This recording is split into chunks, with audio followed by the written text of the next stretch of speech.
or challah bread. I used challah bread. Wait. Don't tell me about it. I'm going to use up all my good reactions. Okay, Tell me about it on the show. All right, sounds good. Are you able to hear me well? Because I'm looking at my waveforms and I mean, is my volume level all right? I wouldn't adjust that. I would see about, what you can do in terms of upping your game. How does this sound? Is this good? Yeah, that's good. But I mean, Solid? then you're going to be stuck like kissing the pop filter. Just right up on it. Yeah. Just brushing my lips against the pop filter the whole time, just totally dragging them across. This pop filter is going to be all wet by the time we're done. Yeah. I'm glad I don't have a pop filter. Or even have to be that close, because it'd be really awkward, like leaning up against this desk, like I'm gonna get nothing. Never mind. Like you're gonna get wet, Nick. Let's follow that thought. Well, actually, it is Mother's Day. Let's we'll keep it above board. Totally. Dude, it was so fun. I was trying to for that reel that I just put up, I was trying to pick music, and what was the song? There was one that I'm like, oh, this is a great song. It's like about like appreciating and blah blah blah. And then I really quickly realized oh no, wait a minute, this one's talking about his girl, and she's it's like really hot and everything, and I'm like, that gets weird at the end for Mother's Day. Yeah, definitely a little weird. So I went with a different song. Oh, we'll stay out late to gastrobate and hang out with our friends. We'll share a few good microbrews, the good times never end. From seaside to the mountains, we'll travel many lands. Eat of their pub cuisine and hear their local bands. We'll drink it from a bottle, in a can, or what's on tap. We'll rate each brew as we do with fairness and a map. Spirits are up, we'll fill our cup, the wind is in our sails. We'll drunkenly mix metaphors and travel hoppy trails. Yeah. There it is. Groovy. Boom. There we are. Except mine's still not showing the little spiky things. I see yours, man. Okay, cool. As long as one of us can see it. Hold on, I'm going to drop this down a little bit so I can still see. Okay. Groovy. Excellent. Yeah. This is great. Welcome back to Hoppy Trails, a podcast where we'll try some new things, we'll experiment. Sometimes it's a little bit scary. Sometimes we feel a little afraid. But once we get through it, we realize it was really good for everybody. And it's great for everybody too. I'm Nick. And I'm Travis. And what we're talking about there is not some weird, sex game that Nick and I are playing. In fact, what we're talking about is new recording software. New software we're trying out. It's it actually seems to be really great. I'm pretty happy with it so far. Nick, what are your thoughts? So far, I'm liking it. And I think why not? We'll plug them. It's Zencastr. So Zencastr, yeah. We wanted to find something to help us with a little bit easier post-production, because, post-production on a podcast is hard work. Yes. I don't know anything about that. That's all Travis, but I wanted to try and find something to make Travis's life much easier. I love it. Yeah. So this is definitely going to cut down on editing and producing. It should also make it a lot easier for us to have guests on to do interviews. Not that interview with Holly, that it was anything difficult, but it just creates extra steps for them and a little bit of complication. We want it to be streamlined for our guests too. And this definitely will be making it a lot more streamlined for our guests. We're all about tapping that easy button. Tap it. That's right. So we're recording this on Mother's Day, and we're going to be releasing the Friday after Mother's Day. And we were talking about, really how this is the most timely, the most current recording that we have done yet, right? I mean, we started off with record an episode and release it 2 years later, and we've just been slowly narrowing that gap. Yeah, it's great. It's a beautiful thing. Yeah. And the irony to it is I'm not recording at home. No. In my own home. I'm in my home that I was raised in. That's right. The childhood home. Yeah, the childhood home that, has gone through many changes. One of those with carpets being removed in the bedrooms, and, hard flooring put in. So it's back to a repeat kind of the Bend house. Yeah. That we recorded in. It wasn't the greatest acoustics, but honestly, I don't think if people are listening, You're not listening to us for great acoustics. You're No. listening to us to just banter about beer. And the funny thing is, at this point, a lot of our fans are also podcasters themselves. We have some who are not. We have many who are. And so they all understand the trials and tribulations. I know a good fraction of our fans are nodding along right now going, hardwood floors. Oh, what a rough one. Yeah, they all know what it's like to edit with that. But again, I don't know, Zencaster, maybe they're going to do some of that processing for us and maybe I won't have to deal with it. Right? It'll be a great thing. Yeah. Time is being saved. Oh, yeah. Now, Nick, the childhood home, my The brother, childhood home. I have been there many a Yes. time. We had some wonderful times at that house. Oh, yeah. Many Drank some- pinatas split open, many drinks had. Oh, yeah. Drank Many some meats beers. smoked. Yes, indeed.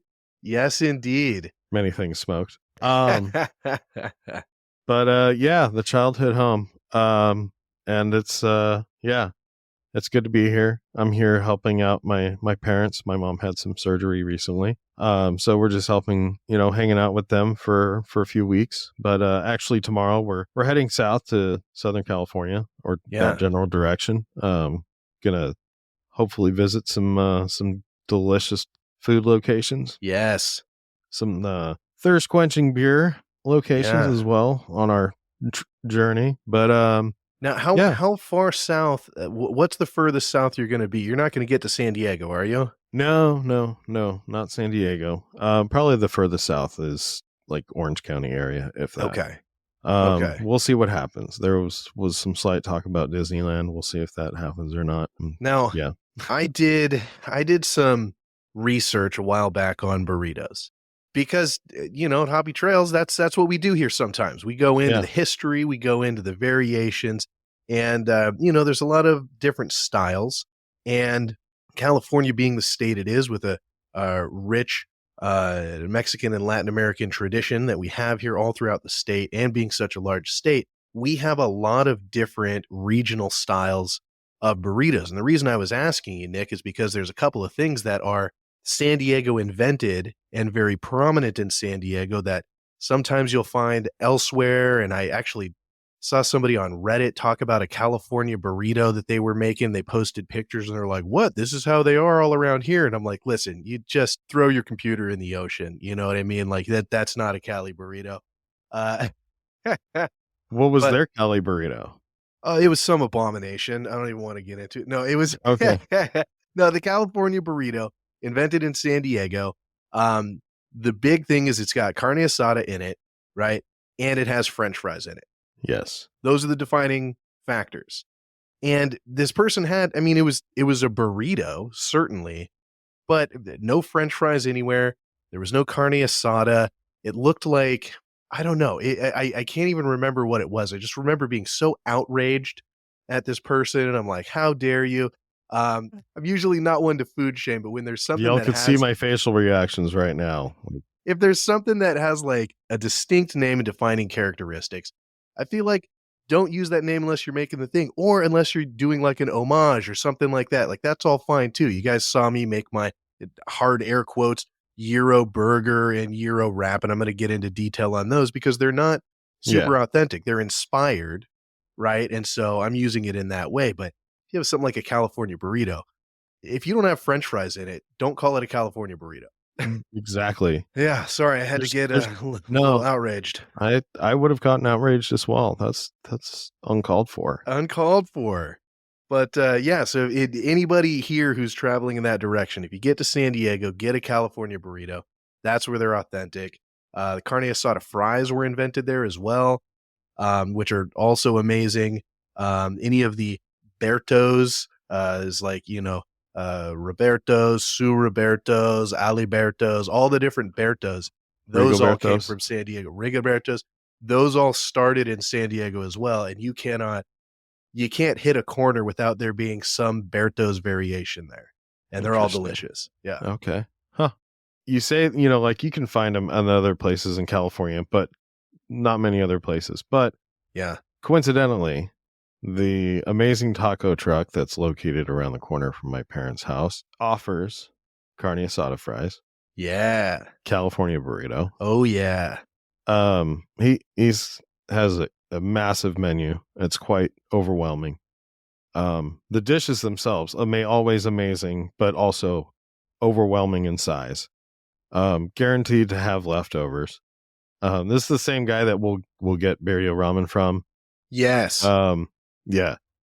We saw him last week, and he had a bunch of new items for us to try. Oh, Nick, is that who you sent me some photos of recently? Yes, the what didn't turn into an Instagram post. But we'll throw them up for some for bonus content. Yes, we will. Just some food porn. Beautiful. But yeah, he had like this Italiano burrito. Yes. That was carne asada and rice inside, but it was a wet burrito, and it had kind of like an enchilada, tomato sauce, and a whole bunch of melted cheese, and then slices of pepperoni all over it and everything. It was mozzarella cheese that was on top of it. It was incredible. Looked so good. So good, man. He did like this deep fried burrito, but people are gonna be like, oh no, that's a chimichanga. No, this is totally different from a chimichanga because it's actually breaded first, then deep fried. Yes. And then he cuts it up into slices like a giant sushi roll. And instead of, because you can't have rice inside of it, because once you slice it open, the rice is just going to pour out. Sure. So he uses potatoes. What? As the fill. Yeah, potatoes as the filler with, carne asada and and no beans but like. Are we doing like diced potatoes, or are we doing like a mashed potato type thing? Yeah, how diced up, kind of like, diced up or quartered potatoes that have been basically softened up, baked and softened up. So Beautiful. Yeah, it's kind of like a baked potato texture inside. Very nice. Yeah. And then he's got whatever, I'm not sure what the breading is. It kind of seem like a panko, but yeah. And he just dips the whole thing into an egg wash and then breads it and deep fries it. That sounds amazing. That sounds so good. Yeah, it was so good. And we had no idea he was going to share all of that with us, and we had ordered, like we wanted some tacos, and we ordered tacos, and he's like, I don't know why you guys ordered more food. But like, he kept bringing out dish after dish and everything, and they're just like blown away with each of the dishes. Yeah. Yeah. That sounds amazing. We'll have to share that on social media and tag him. So absolutely. He's a great guy. And just wonderful food, and he's always just coming up with different crazy dishes. So yeah. I love that. I love the creativity. I love having fun with it, because it's so easy. We're like, okay, well, you think of Mexican food and you think of your like 3 go-tos or whatever. And it's like, yeah, that's wonderful for the standard Mexican fare. Obviously there's the, higher end upscale, which is going to have a lot more difference and variation. Or if you go to like a sit down or something like that. But on the truck, I mean, everybody kind of has their go-to. And so having somebody who's like, hey, I did this crazy twist where this is like deep fried and sliced like a sushi roll. Come on, man. That's going to break you out of your box every time. You're like, all right, I'm obviously having that. No, it was, yeah. When he brought them out one by one, and I was just, every time I'm like, what? Get out of here. Like, no, but he's always impressed us with crazy stuff that he's been doing. So and huge portions too, man. You sent me those pictures, and I'm like, oh my god, that's so much food. Huge I mean, granted, you're still gonna pay like, probably like $15 to $20 for something that big and everything. But dude, like, if you're like a single dude and you get one item, like that's lasting you like 2 days. Yeah, it's literally like 3 or 4 meals. I love it. But yeah, no, there's some really good deals on it. He's got a couple. No, go ahead. He's got a couple items that are anaconda. So he's got an anaconda burrito, and then he's got an anaconda torta. Yeah. And they're obviously massive. Yeah. They have to be with that name, man. Come on. I think it was a year ago that we got the anaconda torta. That's what it was his new thing. And he had us try it, and I think it took us like 2 days to eat it between Monica and I. But what's the name of his shop? El Chore. El Chore. Tacos a Chore. Okay, excellent. And he's over by where? He's right down the street from Capital Auto Mall in San Jose. Yeah, okay. Yeah, and I know we've got some listeners in that area. Funny thing is, I'm sure a lot of the listeners already know about it. But, anybody who doesn't, or if you're traveling to San Jose, man, check it out. I haven't tasted it yet, but just, looks amazing. And like you said, man, huge portions, no doubt about it. And, it's funny, man. We're on here in social media, and a lot of times we're shouting people out and plugging things like that. And it's, like we've talked about before, it's because we love stuff and we want to, we want to give that shout out. Yeah. Like, hey man, here's a thing that I love, or here's a thing that we experienced that was great. We want more people to check it out. So nobody think that we're getting, paid for this, or we're shilling for this or that. We talk about a thing on here, it's because we loved it and we really enjoyed it. And also, if we talk about your thing and you want to kick us a couple of bucks, feel free to do so. Yeah, hit us up at contact@hoppytrailspod.com and I'll tell you where to send the checks. You know what? Actually, Nick, speaking of checks and getting paid cash money, what's the new thing that we have? What did we set up recently? We have a Patreon. Yes, we do. And how do people find us on there? Huh. I can't remember. You can go to our link tree, though. It's the, linktr.ee/hoppytrailspod. Or through our Instagram, you can get there as well. Yeah, or just go to hoppytrailspod.com. We'll get you there. Yes, hoppytrailspod.com. I always forget about that one. That's the easiest thing. But yeah, check out our Patreon. Depending on how you want to subscribe, you'll get some cool swag, or yes, we will. We're working on creating some additional bonus content. And some interviews with people, and potentially having you join the show at some point down the road. Yeah. I mean, hence this new software that we've got, which is, making it easy for us to have people on here. I mean, we already want people sending in. We want you to come on. We do. We want you all over our podcast. But in like a healthy way. But we already, we're here. We're saying, hey, send us trail reports, things like that. But yeah, jump on. You want to start supporting us and helping us fund this venture and these different things we do. Maybe have some bigger projects for people to participate in. We want to have you on the show too. But step one, go give us your money, I think is the basic. It's not that much, I promise. Yeah. It's well worth it, we think, right? Absolutely. I'm a patron. Yeah. I'm a patron of some things. I don't know. I don't really find our content compelling. Not enough for me to pay for it, Nick. Maybe other people do, but I'm just kidding. But speaking of people who do actually think our content is good, I want to give a shout out to somebody. We have a patron, and Nick, who is that? Oh, Billy. Oh, Billy. Yeah, our number one patron. As soon as we got this thing launched, jumped on there. He was our first. We couldn't be happier. I mean, honestly, Billy, always been such a great fan. Sending us trail love reports. You, man. We appreciate you. Absolutely love you. Yeah, it's that fan interaction that really goes a long way to making these things a lot more interesting. So, Billy, we love to have you. We appreciate you. Thank you so much. And we're going to get you on this show soon too, because we know everybody'd love to hear from you. Yeah, absolutely. Well, what should we talk about, Nick? I think you're down here in San Jose in the area, which San Jose is, I'm kind of in the backyard there. And because we're so close, what did we do? We saw each other. Yes, we drove down to the Monterey area. Yes. Met up with Travis and his wife and his amazing little girl. Yeah. And we went and checked out a cool little brewery down in Carmel. Would it be considered Carmel by the Sea or just Carmel? This is what I never know, because you've got Carmel Valley, and then Carmel by the Sea, I feel like is on the other side of the freeway. But this place is in the barnyard just on the opposite side of the freeway. So is that still Carmel by the Sea? Is it not? I don't really know. I'm not a cartographer, so I'm not good with the maps.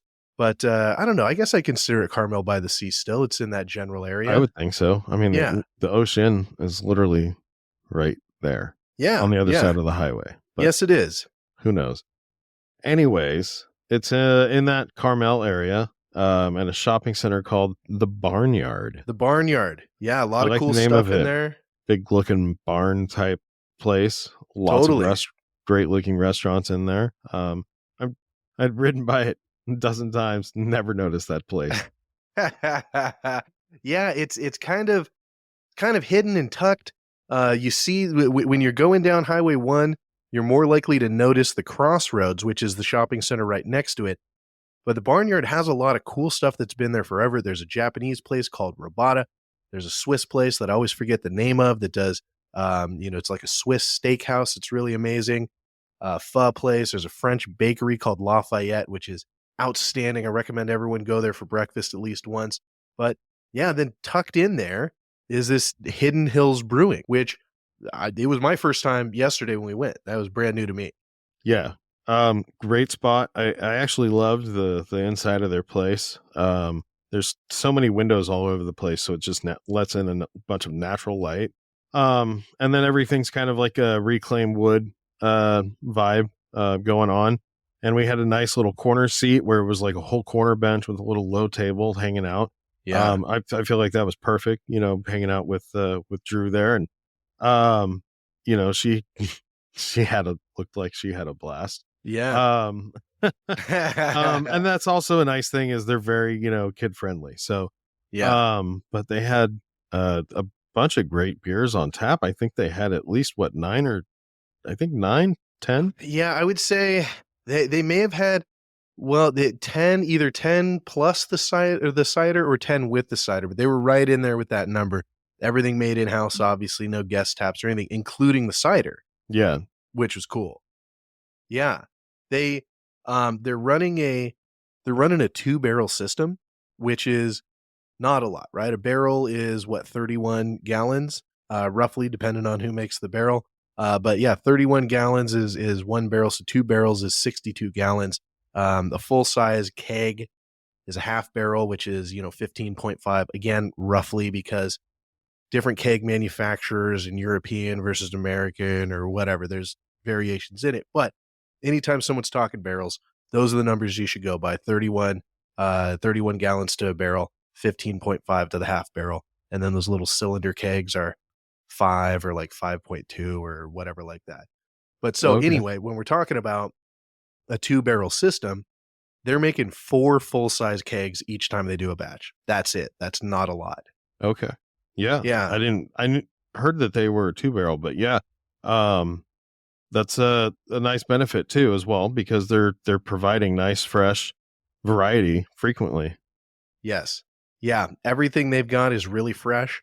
They are brewing constantly. I got a little peek in the back there, so we'll post up a little bit of more info about that. But I did get a peek. They've got 3 of those 2-barrel fermenters back there. And basically, as soon as one's done fermenting, they fill it right back up with something different. And they're able to make little tweaks and variations even on their recipes. So they had, what was that porter, Nick, that they had on there? I think it was like a toasted coconut. Toasted coconut. Yeah, the toasted coconut porter. Yeah. And we were talking with Michael over there, and he was saying that this was the 3rd iteration that they've done kind of back to back to back. And he said it started out with a lot more of the coconut character to it. And by the 3rd batch, they were doing things really the same, but for whatever reason, it extracted differently, or maybe it was due to changes in temperatures because the weather's changing. And with those smaller systems, you are at the whims of the climate a lot of times as far as controlling your ferment temperature and all of that. But not a ton of coconut character in it. And so Michael, who we were talking to, was saying, yeah, started out with a lot more. It's a lot less. Some people like it more with less coconut in it. He liked it a lot with more coconut. Personally, for me, I would have liked a little more coconut in it, but it was still a great porter. And this goes back to the point of 2-barrel system. You're able to change it up. And so you're not going to get the exact same beer every time you go in, Yeah, definitely. That's why I remember like a couple of the names, but honestly, I feel like even trying to mention them on right now would be kind of, pointless, just because, if somebody ever goes in, it's going to be totally different. So, Oh yeah. But we had a couple hazies, I believe. Yep. Those were great. your typical hazy, but just in great flavors and aromas. And then what was I I, I kind of want to talk about the cider. Me 'Cause that too. I was, wanted to get dude, to the that cider, thing. but I want to talk about a couple Yeah, of the other ones yeah. first. That's Okay, so funny. so I'm yeah, like, no, when do we get to the cider? go ahead and talk about the ones that you had in mind. Well, so Uh, I did want to mention they've got a Mexican lager, which, as we've talked about before, Yes. honestly, before we started doing this show, I was very just not opposed to Mexican lagers, but I just wasn't into it. Like, if you had one and be like, okay, cool, that's good for you, not my thing. I'm not going to order one. But since we started doing the show, and I think this started not at Epidemic, it started somewhere else that we went before then. So a few years ago, you who was it you brought me the Mexican lager from? Full Circle? Is that who it was? I think so. The Lime 30 lager, have the Yeah. lime in it. Yeah. Yes. And so, and since then I've thought, okay, maybe some of these crafty places are really starting to do it.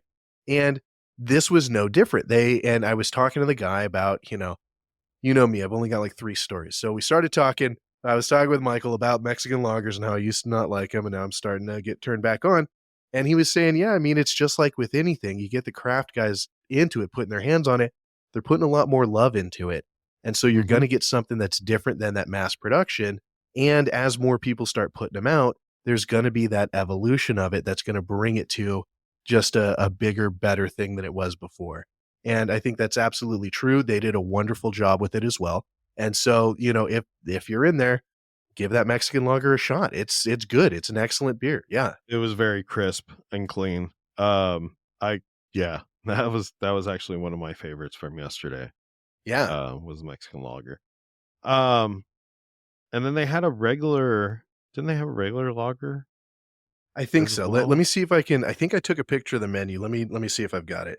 But I know they had, let's see. Dude, they had a wide variety. They had a really wide variety of stuff in there, which I was impressed with because, again, 2-barrel system, right? I mean, so Yeah. rather than get all 3 fermenters going and produce 6 barrels of one thing, or have it going sequentially of start this one and then start the next ferment of the same recipe. I mean, they're literally each time pulling a different recipe off. They've got to be constantly cycling to have that many beers. I was really impressed by it. Yeah. Okay, let's see. Here we go. All right, so yeah, here we go. So they had a blonde, they had an amber, a pale, a Mexican lager, an imperial lager. I don't think we tried that imperial lager, the blonde Bock. I don't think we tried that. Shoot. 3 hazies. Hold on a second here. Hold on. They had let's see. Hazy Days was a pale ale, then a hazy IPA, hazy double IPA, and then just a standard double IPA as well. So we did have the Imperial Lager. Did we really? Well, yeah, yes. Well, Monica had ordered it on the second time around. Okay. Yeah, the Blonde Bock. Okay. How was it? I have no recollection of that at all. That was also a great one. Which was funny because I'd never heard of Imperial Lager before. Right. But it didn't really seem that strong. I don't recall the ABV on it, but yeah, I'm looking at the menu, 6.9% on that lager, which is really high for a lager. That's incredible for a lager. And I don't know what the method would be for getting that high on a lager while keeping that crisp lager characteristic. You know what I mean? Because you feel like as you start pushing up, you're going to get a lot more of the heavy grain character, but interesting. Yeah, really interesting. Yeah, I've never seen that before. It was still pretty crisp. I seem to have drank it very easly. So that's the dangerous part of it. But it didn't cause you any disruption, clearly. No, clearly. But no, both great lagers. I would love to get more of the Mexican lager that they have though. To do micheladas, but it is what it is.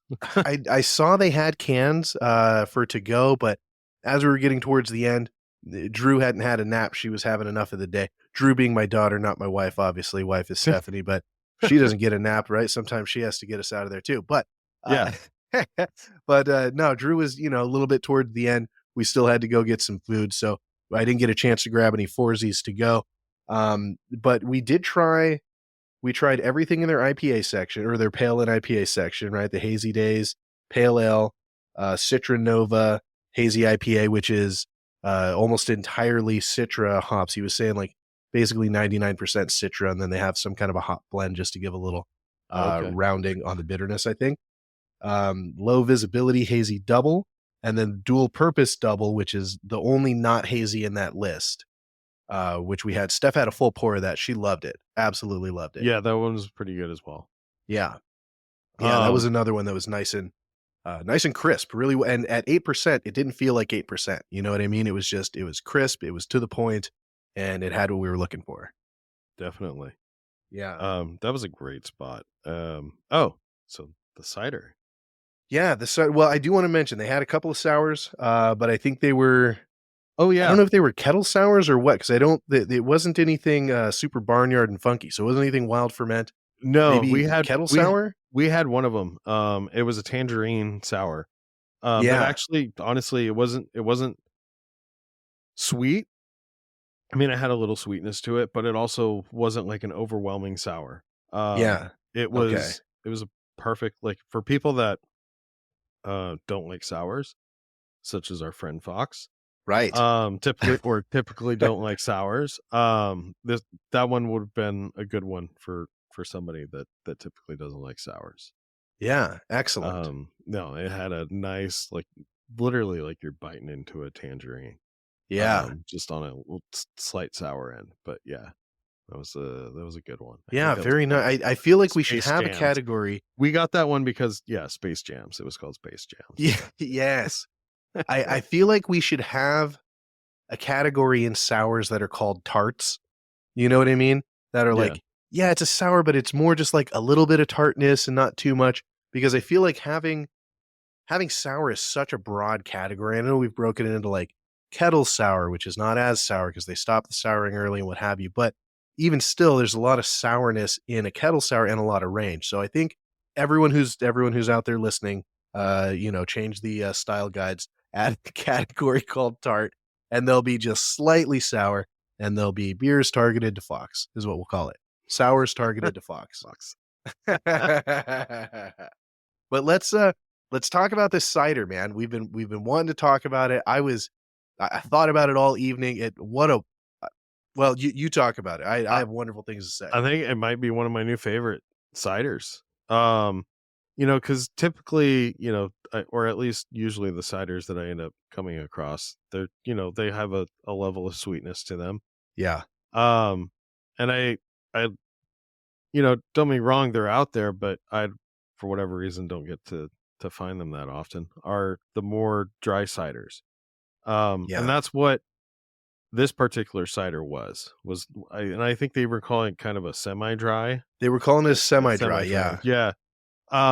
But you would think based on the fruits involved, it would be pretty sweet, but it was very well balanced. This particular cider's using dragon fruit and guava. Guava, that's right. Yeah. Guava and dragon fruit, which that obviously jumps out. You don't see a lot of dragon fruit. Cool thing was when we were in there, we were asking about the cider, and Michael, who was serving us, whips out the local what was it, the Monterey Herald or Weekly Metro or something like that. The Weekly, I think.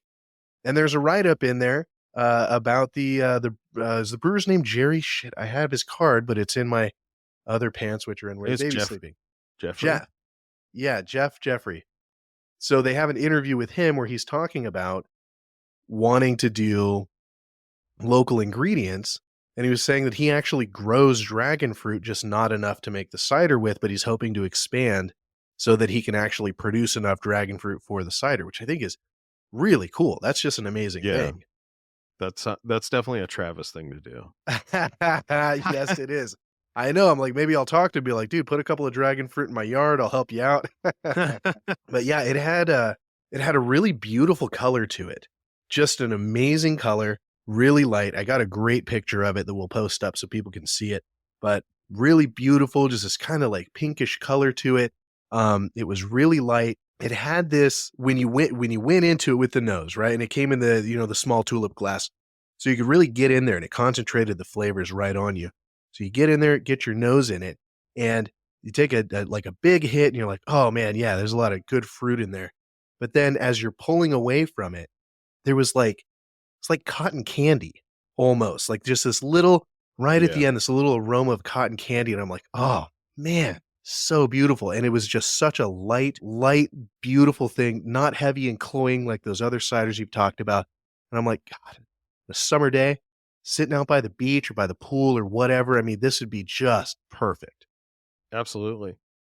Yeah. Yeah, it, that's definitely a beach time cider. And for being in a coastal town, I mean, it's absolutely perfect. It never gets real hot here, right? I mean, it gets up to Mm. mid Yeah. 70s or something like that, and we all go out and complain about the heat. But it is beautiful.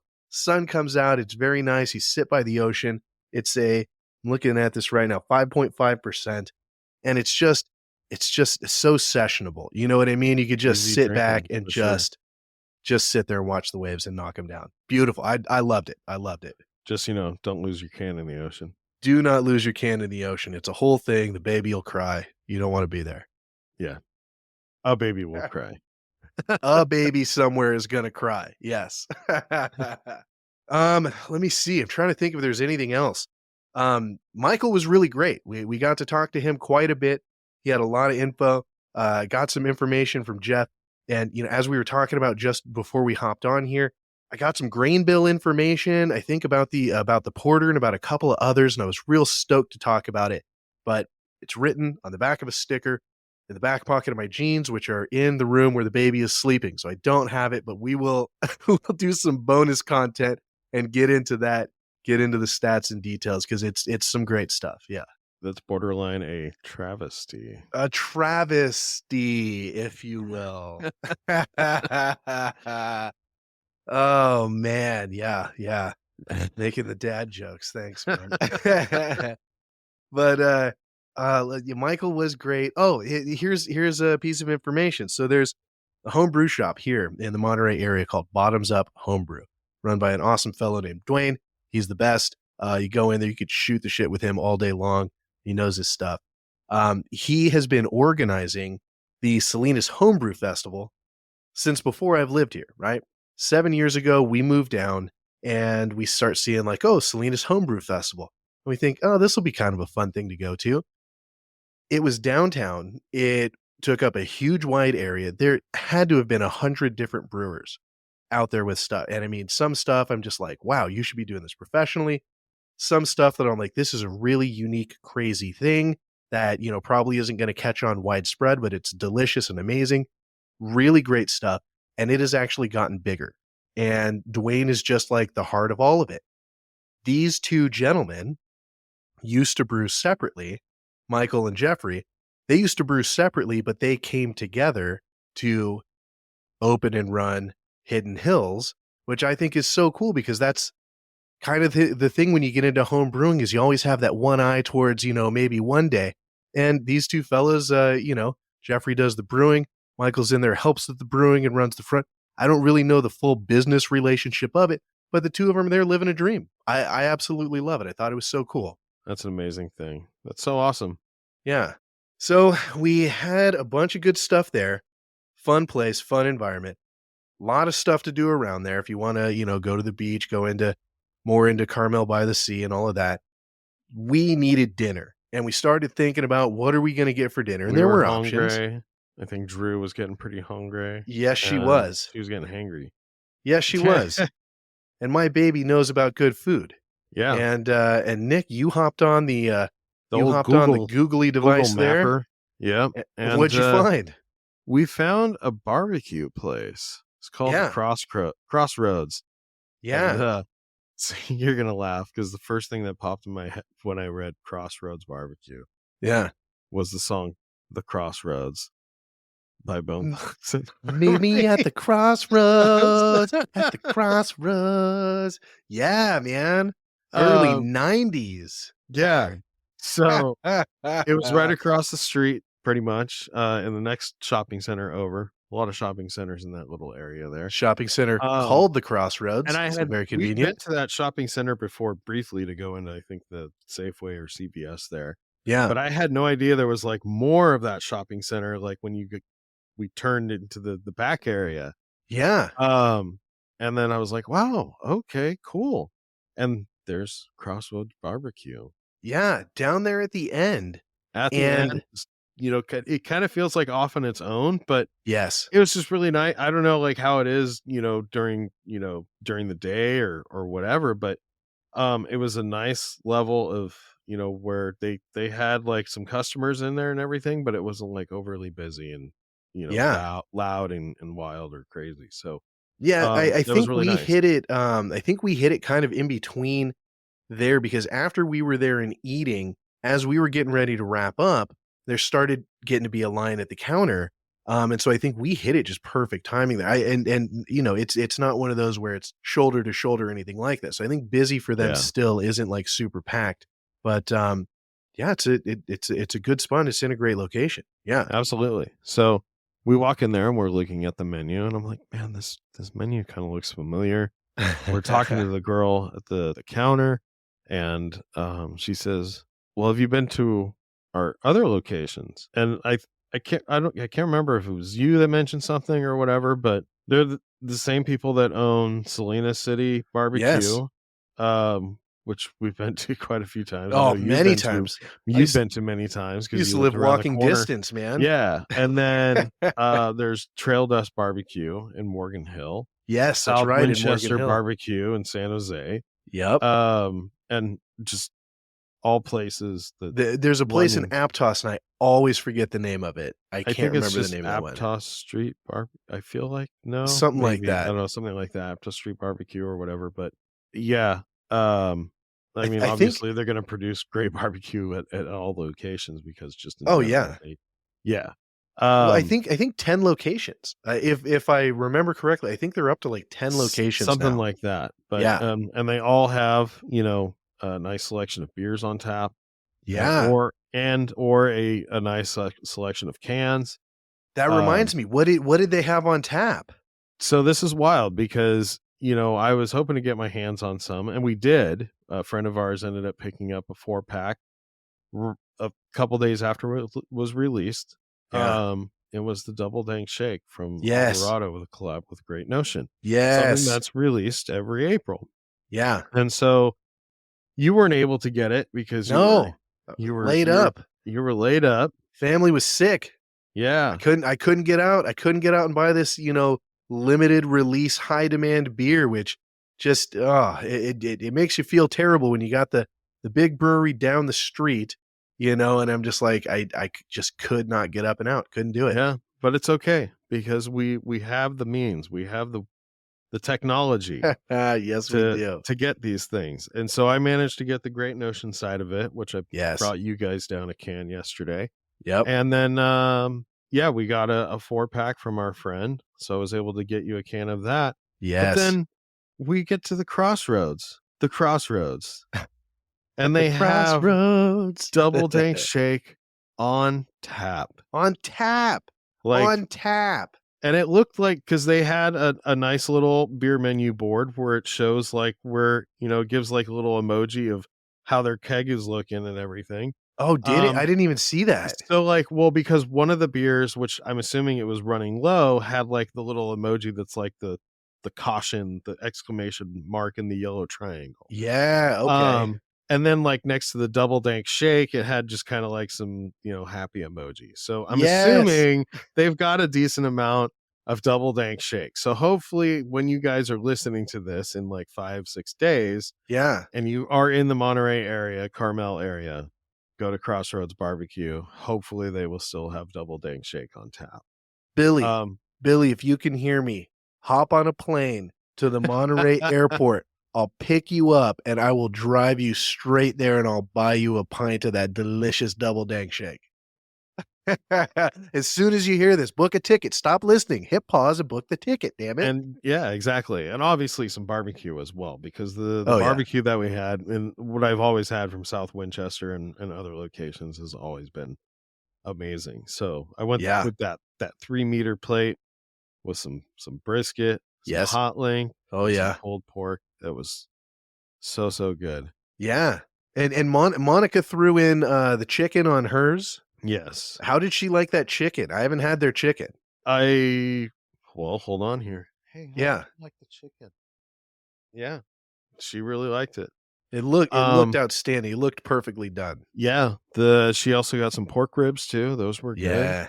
Oh yeah. And then they had made a mistake with her order because she ordered tri-tip, but they'd given her pulled pork like mine. So then they're just like, "Oh, we're sorry," and then also brought out the dish of tri-tip. Oh, I was So wondering how that tri-tip arrived. Just all of a sudden she it comes just came walking out of out thin air. with Yeah. tri-tip, and I'm like, this is awesome. But yeah, no, and the pulled pork, like, even to when I had a little bit left on my plate towards, the end of our time there, like sometimes, like when some places you go get pulled pork, by the end of, when you're almost done eating there, and if there's any left on your plate, it's kind of taking on like this dryness Yes. to it. Yeah. This pulled pork was still so moist and tender Oh, and loose, and at the end, like it didn't dry out whatsoever. Even the yeah. same with the brisket. um the brisket as well had beautiful smoke ring to it. Oh, yeah. The chicken didn't dry out, as we were sitting there and everything and talking. It stayed moist to the very end. Yeah. Yeah, Yeah, and you're 100% right on the pulled pork. And we talk about pulled pork a lot. We talk about the pork shoulder a yeah, lot because the pork shoulder is that it's a forgiving muscle or collection of muscles there in the shoulder. It's a forgiving piece of meat. And so we always tell people, if you're just starting out on the barbecue game, start out on a pork shoulder because it's a lot harder to fuck it up. and they're But dirt cheap. and they're dirt cheap, 100%. So you can bang through a bunch of them while you learn how to barbecue. But a lot of times at barbecue restaurants, I've found exactly what you're saying, Nick, is that they do it in such a way that, if you get the big platter, you're eating slow and doing that, and you get to some of the pork at the end, it is going to be dry like that. And I don't know what the deal is with it. I have to assume maybe they're just leaving it on way too long or what. I don't know, but yeah, this stuff. I mean, it looked amazingly moist at the end. I didn't have any of the pulled pork. We went brisket and pork ribs, just piles of each, which were amazing as you said. But yeah, I love hearing that the pulled pork stayed moist to the end. That's a sign of somebody that really knows what they're doing. Totally. Yeah. And they had, it looked like they at least 250-gallon smokers rolling out just outside the windows there from the table that we're sitting at. Oh yeah. Yeah. They were it was funny because at one point I saw yesterday was an interesting day weather-wise in the area. And at one point I was like, okay, I see the smoker smoke, but then over there it's like very thick looking. I'm like, is that all from the smoker? And then I was like, oh no, that's a dense fog rolling in. Fog rolling in. Yeah. Oh, yeah. But If there's one thing we have down in the Monterey area, it is microclimates. Because as you remember, we started off over at my house, beautiful, sunny, nice and sunny. warm, all of that. We start driving and very quickly we roll into some fog. Yeah, within like 2 miles, it was some crazy fog. Yeah. Ridiculous. Yeah. We've always said, man, you can get to 3-4 different climates just in the same day trip, staying in that area in the county. So it's a lot of fun. It's got whatever you need. Absolutely. Also, really great for growing grapes because so many varietals need specific types of climates. And with all the different microclimates right there, you get a lot of locally produced grapes that are just a ton of different varietals. So that's kind of a lot of fun is there are all these different varietals all locally grown instead of a lot of places where it's like we specialize in these 2 varietals. So if you're into wine, Monterey area, Monterey wine country, man. It's got a lot of good stuff. The more you know. Absolutely. We got to get that on the soundboard. Yeah. So no, that was really good. They had a great selection in the can fridge as well. We saw some Ghost Town in there, which Nick, you introduced me to. Yeah, Ghost Town's a good spot up in Oakland. They make up in Oakland great beers. Really good beer and some great can art too. Absolutely. Oh, absolutely. The long lines of the darkness of Anchorage Brewing. Yes. Who else did we see in the case there? Obviously Alvarado Street. If you're local and you've got craft beer cans, you got Alvarado Street in the case, Absolutely. No, that's usually a guarantee, I feel like, for anywhere in the South County, Oh, yeah. Monterey County, Santa Cruz County, Santa Clara County. Oh yeah. Yeah. Yeah, but they had a good selection. Plus, they had the ones up on the board there, on tap, and yeah, it was good. I really felt like they had a really good full package there, which is what I was used to from Salinas City, where I used to spend so much time. So I'm glad that I've got this here and know that it's there now. Really delicious. Definitely. You're kind of like right in between the two places, I barbecue am. places, I'm gonna have to do a coin flip each time to see which way I'm going, north or south. right? Yeah. Yeah, absolutely good stuff though. So we got some good food and then we cruised back and that was about it. Did a little bit of relaxing for the end of the day there. Yeah. You brought me some good beers, and I had some. Well, we've had some beers arrive from different locations, and so that was wonderful. Had some that were sent to us from Tennessee, and so that had from all around there. We had some come out from Virginia, which had some, all around the Virginia area. Then, of course, we had a couple come from South Carolina, which we will definitely talk about. We'll maybe do a special on that. But yeah, so we had some good stuff that I got to send you home with, Nick. So Yeah, you'll I'm have a lot of excited. fun stuff Although, to like at sample. the same time, I'm kind of like, should we sit on those a little bit longer till we're back home, and we can do a proper like full episode talking about each of those beers. I don't know. That might be an interesting one to do. Maybe Keep like them cold. maybe like an hour and a. Oh yeah, no, absolutely. They're always staying cold, Yeah, dude. You know me. I travel with a cooler and ice blocks. So I know you do. The those first time I Yeti saw you blocks, roll in man. with that thing, I don't have Yeti beautiful. coolers, but Yeti ice blocks all day. They're Insane. awesome. Yeah, you handed one of those off to me one time when we met halfway, and do those They're ice blocks. They stayed frozen forever. oh yeah, Forever. they're amazing. Yeah. Um, Yeah. but no, that would be. I know that would probably be like an hour and a half, 2 hour episode. But maybe it's like like a Hoppy Yeah. Trails spectacular, something like that, showcase, something like Yeah. that. But Oh yeah, and I'll throw up. We got a good photo of kind of all of it there together, so I'll toss that up on the Instagram so everyone can kind of see and you can see the. I mean, literally from all over the east and south, we had from multiple different breweries, so that's going to be a lot of fun. definitely, can't Yeah, wait. yeah. So what do we have? What do we have coming up here? I mean, definitely we're working on getting some fun stuff for the Patreon content. Some things that we're working on that'll maybe be interactive. So those will be some fun things that we'll dig into more. I think we've got to plan another pub bites. We do. That Yeah, should be yeah, I'm kind of well, maybe we'll go back to the original Pub Bites plan. yeah. That first recipe that we had, That well or the the first first. the first idea. Yeah, And maybe we'll try that, or maybe we'll get some potential input from our first patron. yeah, yeah, absolutely, Billy. Definitely write in. It's we take a food item, put a twist on it so that it's something new and creative that makes us stretch our cooking skills and creativity, and then we turn it into something that you would serve at a pub. I know we had that first one that we planned on doing, but we switched to our rappers one. The other one came in from Cody, who's actually a co-host of the Least Haunted podcast and one of the co-owners of Sequoia Productions LLC. He's also the host and character of Ask Cody Cricket, and that man's doing all kinds of stuff. But he came up with a really fun one that when we finally get to it, I think everyone will really like it. Yeah. Definitely. Yeah. So maybe we'll do that in June. That might be a good time for us to do it. Maybe July. I don't know. It's hard to predict this stuff. A lot of uncertainty, but we'll get there. Yeah. Yeah, absolutely. I mean, there's always so much to do and talk about on the Hoppy Trail that we're never at a lack for stuff that we can talk about, enjoy, and share with all the rest of you. For sure. Well, Nick, why don't we talk about our socials and where people can find us? Obviously, once again on Patreon, go give us your money, please, please, give us your money. Yeah.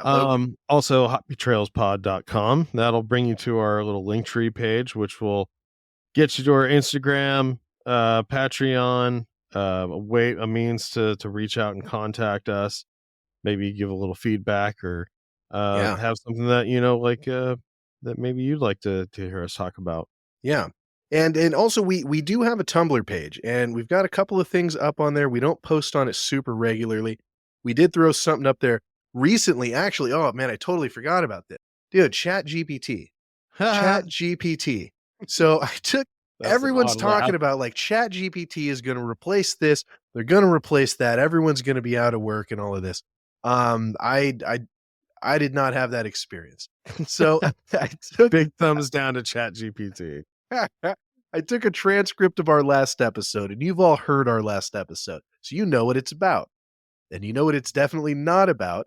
And so apparently there's a function where you can go into ChatGPT and you can say TLDR : and then put a link to something, and it's supposed to give you the TLDR of it.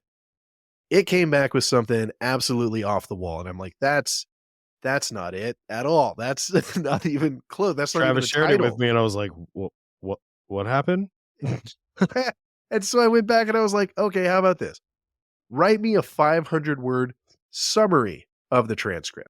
Completely wrong. Completely off the wall.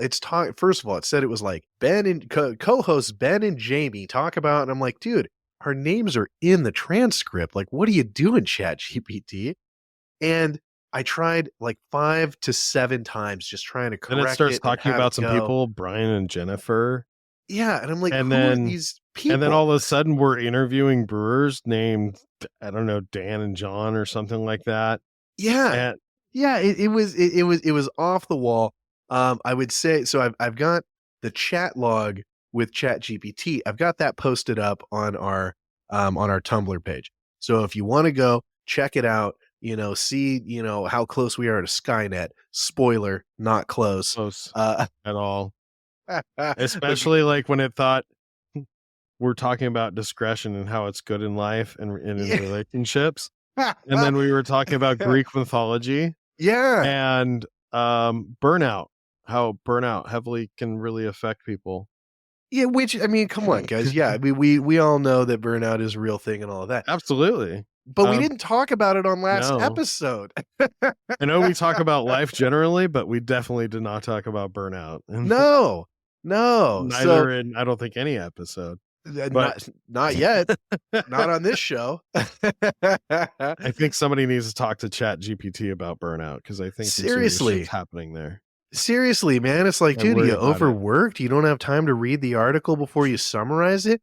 That's why I was so confused. I'm like, all these kids are like submitting ChatGPT essays for school and everything. And I'm like, well, I don't know, man. If they submitted this one, they get a big old F. So check it out. Giving them cliff notes for like a book, totally unrelated book. That's it, dude. For a book that ChatGPT made up. Yeah, right. But yeah, so check that out on the Tumblr if you want to see that. It was actually kind of funny once I realized, like, all right, I'm not going to be able to get it to be useful, so whatever. Yeah. Well, I think that's all we have for you today. Definitely a lot of fun. That place, Hidden Hills, was awesome. Check them out if you're in the area. And other than that, I think, we'll see you next time, and maybe we'll see you at the Crossroads. At the Crossroads. At the Crossroads. Yeah. I promise I won't sing in every episode. But until next time, remember to always say yes to the Hoppy ending. Always say yes. Cheers. Cheers. The preceding podcast was produced by Sequoia Productions, LLC, copyright 2022, all rights reserved.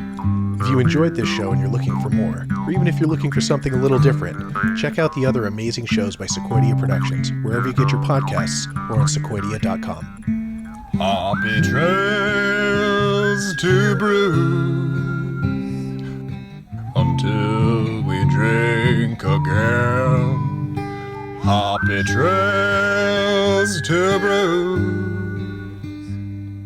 Keep sharing with your friends. Who cares about which IPA tastes better? ABV are just a couple letters. Hoppy trails to brews until we